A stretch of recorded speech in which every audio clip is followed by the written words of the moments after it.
Hello guys, welcome back to my channel Jayvardhan Shah. आज मैं आपको वीडियो में बताऊंगा व्हाट आर द डॉक्यूमेंट्स और paper work you need to get admission in a United States university और college. मैं आपको सारे डॉक्यूमेंट्स बताऊंगा जो जो आपको चाहिए जिससे आपको एडमिशन मिलेगा यूनिवर्सिटी और कॉलेज में। और जब आपको एडमिशन मिल जाएगा फिर आपको वीज़ा के लिए अप्लाई करना है, उसके लिए अलग डॉक्यूमेंट्स लगेंगे, उस पर हम बाद में जाएंगे। पर एडमिशन के लिए जो फर्स्ट स्टेप है, आपको कौन कौन से डॉक्यूमेंट्स चाहिए वो मैं आपको सब बताऊंगा। तो ये एक लिस्ट है स्क्रीन पे, ये सारे डॉक्यूमेंट्स आपको चाहिए। तो इन सब के बारे में बताता हूँ मैं। पहले तो आपको चाहिए पासपोर्ट, जो कि आपकी एक आईडी होगी, क्योंकि आधार कार्ड की फ़ोटो नहीं चलेगी। तो एक इंटरनेशनल आईडी, पासपोर्ट चाहिए आपको सबसे पहले। फिर आपको चाहिए एक रेज्यूमे। जब आप अप्लाई करेंगे कॉलेज में तो ऑब्वियसली आपको एक रेज्यूमे चाहिए, इसमें आपकी पूरी प्रोफाइल होगी। और थर्ड, आपको चाहिए आपकी सारी मार्कशीट्स, आपकी 10th की, आपकी 12th की, आपकी ग्रेजुएशन की, अगर आप पोस्ट ग्रेजुएशन के लिए जा रहे हो जिसको ग्रेड बोलते हैं, और अगर आप ग्रेजुएशन के लिए जा रहे हो जिसको अंडर ग्रेड बोलते हैं यूनाइटेड स्टेट्स में, तो आपको आपकी सारी मार्कशीट चाहिए। एज्यूम करते हैं कि आप ग्रेजुएशन के लिए जा रहे हो, ग्रेड। सो इन इंडिया उसे कहते हैं पोस्ट ग्रेजुएशन। आप एमबीए के लिए जा रहे हो तो पासपोर्ट, सीवी, रेज्यूमे और आपको मार्कशीट। तो आपको 10th की मार्कशीट चाहिए, आपको 12th की मार्कशीट चाहिए, आपको अपनी ग्रेजुएशन की मार्कशीट चाहिए, डिग्री चाहिए। ये 3 चीज़ें हो गई। अब चौथी चीज़ आपको चाहिए लेटर ऑफ रिकमेंडेशन। कोई कोई कॉलेज लेटर ऑफ रिकमेंडेशन मांगता है, कोई कोई नहीं मांगता है। जिस कॉलेज में मैंने अप्लाई किया उसने नहीं मांगा letter of recommendation, but generally बहुत सारे कॉलेजेस मांगते हैं। तो लेटर ऑफ रिकमेंडेशन, जैसे आपकी कोई टीचर हो गई कॉलेज की, तो वो आपको एक लेटर लिख के देगी कि आप डिज़र्व करते हो या आपको इस कोर्स में जाना है, आपको ये वाली पढ़ाई करनी है, तो उसने आपको रिकमेंड किया, तो आपको लेटर ऑफ रिकमेंडेशन चाहिए। उसके बाद आपको चाहिए स्टेटमेंट ऑफ पर्पस, जो आप खुद लिखोगे, जिसमें आप बताओगे कि आप क्यों जाना चाहते हो यूनाइटेड स्टेट्स में पढ़ने के लिए, ये वाली डिग्री आप क्यों करना चाहते हो वहाँ से, इससे आपको क्या फ़ायदा होगा। तो ये स्टेटमेंट ऑफ पर्पस हो गया। और एक आपको चाहिए आपकी ट्रांसक्रिप्ट, जो हमने डिग्री की है कॉलेज से, ग्रेजुएशन की है, तो आपको ट्रांसक्रिप्ट चाहिए।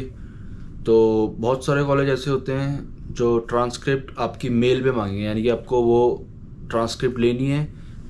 और ज़्यादातर तो लेनी भी नहीं है, आपको अपने कॉलेज में, आप कॉलेज में जाके आपको एड्रेस दे देना है यूनिवर्सिटी और कॉलेज का अमेरिका में, कि इस एड्रेस पे मेरी ट्रांसक्रिप्ट सेंड कर दो। तो वो सेंड कर देते हैं आपकी ट्रांसक्रिप्ट सील्ड एनवेलप में।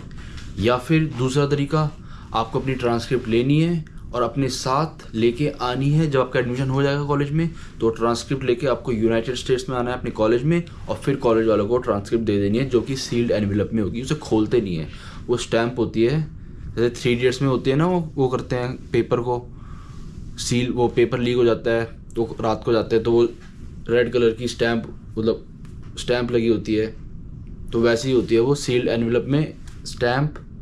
तो वो खुलती नहीं है, या तो आप उसको कॉलेज को बोल के मेल कर दो या फिर आप उसको खुद लेके आओ।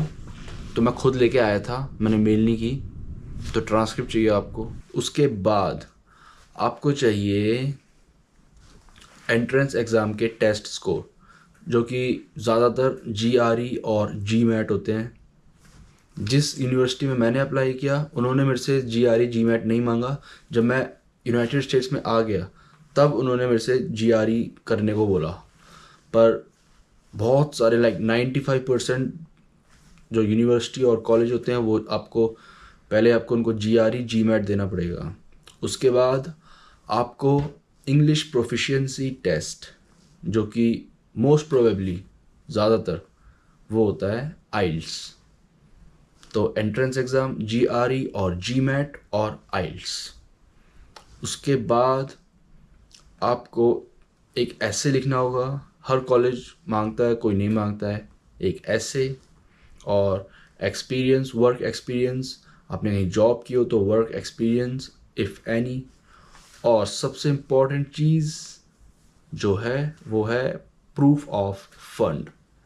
आपको अपने अकाउंट में पैसे दिखाने पड़ेंगे, जितनी उस कॉलेज की फ़ीस है।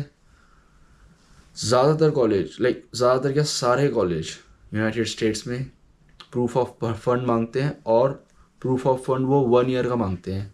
विच मीन्स कि 1 साल की आपकी जो फीस है वो, और 1 साल का जो आपका लिविंग एक्सपेंस है वो।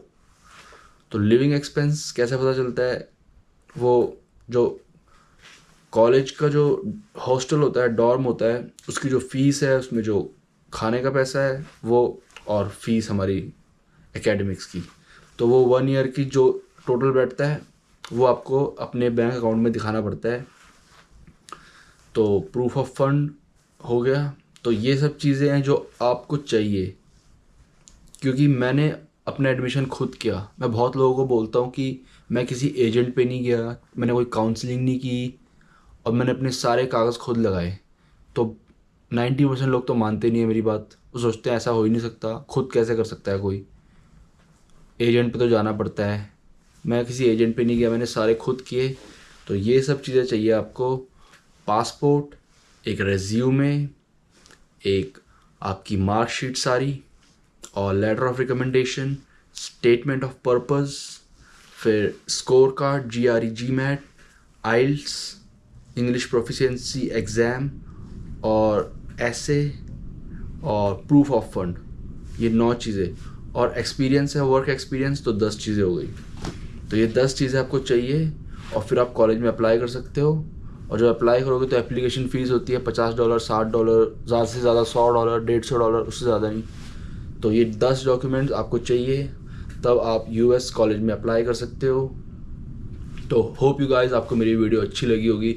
अगर आपको मेरी वीडियो अच्छी लगी तो आप मेरे को कमेंट में बताइए। आपके कोई क्वेश्चंस हो, मैं आपके सारे क्वेश्चंस का आंसर करूँगा, क्योंकि मुझे पता है ये सब, क्योंकि मैंने अपने एडमिशन खुद किया, मैंने अपना वीज़ा तक खुद लगाया, हर चीज़ मैंने खुद करी है। तो मुझे, और मैंने अपने सारे फॉर्म्स भरे हैं वीज़ा के खुद, और सब चीज़ A to Z एवरीथिंग मैंने खुद किया है। तो आपको कोई क्वेश्चन हो आपके माइंड में तो आप मुझे कमेंट करके पूछो, मैं उसमें वीडियो बनाऊँगा या आपको कमेंट में बताऊँगा। तो आपको मेरी वीडियो अच्छी लगी हो तो मेरे वीडियो को लाइक करिए, और चैनल को सब्सक्राइब भी कर देना ताकि मुझे सपोर्ट मिले। Thank you guys for watching, see you in the next video.